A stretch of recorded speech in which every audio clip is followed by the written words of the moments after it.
ప్రచారం నా చేతుల్లో లేదు. మీరు చేసే కార్యక్రమాలకు వెసులుబాటు కల్పించడం ముఖ్యమంత్రిగా నా చేతిలో ఉంది, కానీ ప్రచారం అనేది ఇక మిగతా పెట్టుబడులతో కూడుకున్న వ్యాపార సంస్థలు వ్యాపార ప్రయోజనాలను దృష్టిలో పెట్టుకుని వాళ్ళు ప్రచారం కల్పిస్తున్నారు. కాకపోతే నా వరకు నేను కమ్యూనిస్టు సోదరులను ఉప్పుతో పోలుస్తా. ఏ వంట ఏ మసాలాలు ఎన్ని పెట్టి వండినా ఉప్పు వేయకపోతే దానికి రుచి ఉండదు. మసాలాలు ఎంత గొప్పగైనా కలపొచ్చు. నలభీమ పాకం వండే గొప్ప వంటగాడు ఉండొచ్చు, కానీ ఆ వంటలో ఉప్పు లేకపోతే దానికి రుచి అనేది రాదు.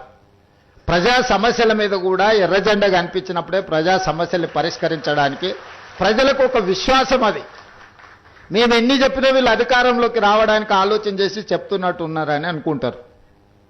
కానీ కమ్యూనిస్టులు చెప్తే ప్రజలకు ఒక నమ్మకం, వీళ్ళు చెప్తున్నారంటే ఏదో కొంచెం విషయం ఉన్నట్టే ఉంది అని. కమ్యూనిస్టులు అధికారంలోకి తేవడానికి పనికొస్తారో పనికిరారో నేను విశ్లేషించలేను, కానీ ఉన్నోన్ని దించడానికి మాత్రం 100% పనికొస్తారు.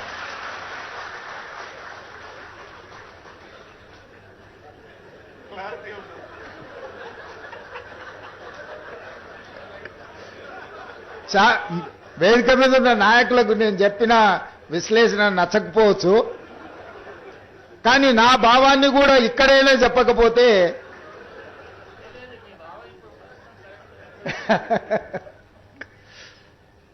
సో ఉన్న వాళ్ళని దించడానికి కమ్యూనిస్టులు ఎప్పుడూ ముందులో ఉంటారు తప్పులు చేసేవాళ్ళు. సో అందుకే తప్పులు జరగకుండా పరిపాలన అందించాలనేది నేను చాలాసార్లు ప్రైవేట్ సంభాషణలలో చెప్తూ ఉంటా. నేను నిజం చెప్పకపోయినా సరే కానీ నేను అబద్ధం చెప్పను అని. నిజం కొన్నిసార్లు కొంతమందికి ఇబ్బంది కలిగించవచ్చు, లేదా నేను చెప్పే నిజం కొంతమందికి అనవసరమైన సమాచారాన్ని ఇచ్చే అవకాశం ఉంటుంది. కానీ నేను ఎప్పుడు కూడా నా ఏ ఉపన్యాసమైనా ఏ విశ్లేషణ అయినా ఏ సందర్భం వచ్చినా రేవంత్ రెడ్డి ఈ అబద్ధం చెప్పినని ఇప్పటి వరకు ఎవరు నన్ను విశ్లేషించలేదు. నిజం అనేది ఒక భాగం.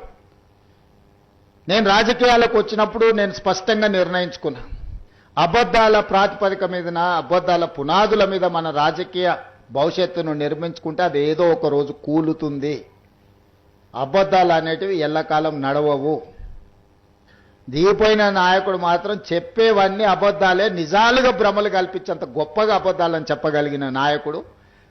అందుకే కమ్యూనిస్టులను కూడా మొత్తం నాదే బాధ్యత పత్రిక నడిపించేది, అసలు మీరు ఏం చేయాల్సిన పర్లేదు మొత్తం నేను చూసుకుంటా అని చెప్పాడు. అట్లా చెప్పిండంటేనే అనుమానించాలి. ఎందుకంటే బాగా నమ్మిస్తే మోసం చేయడం అల్కగా అవుతుంది. నమ్మకం అనేది లేకుంటే మోసం అనేదే ఉండదు.